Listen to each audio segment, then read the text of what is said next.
અમદાવાદથી બહુચરાજી માતાજીના લાખો ભક્તો માટે એક મોટા અને આનંદના સમાચાર સામે આવ્યા છે।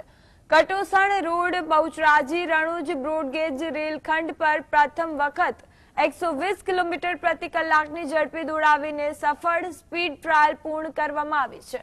પશ્ચિમ રેલવેના જણાવ્યા અનુસાર રેલવે સંરક્ષણ આયુક્ત 9 થી 11 જુલાઈ દરમિયાન 3 દિવસીય વિગતવાર સંરક્ષા નિરીક્ષણ કર્યું હતું, જેમાં ટ્રેક, સિગ્નલિંગ, ઓવરહેડ, ઇલેક્ટ્રિફિકેશન અને પુલો સહિતના તમામ સુરક્ષા માપદંડોની ઝીણવટભરી ચકાસણી કરાઈ।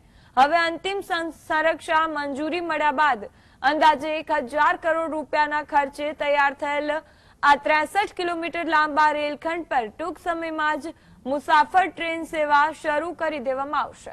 આ પરિયોજનાથી બહુચરાજી અને ચાણસ્મા સહિતના આસપાસના વિસ્તારોને આધુનિક રેલ કનેક્ટિવિટી મળશે, જેનાથી શ્રદ્ધાળુઓની યાત્રા સુગમ બનશે તથા સ્થાનિક વેપાર, પર્યટન અને રોજગારને મોટો વેગ મળશે।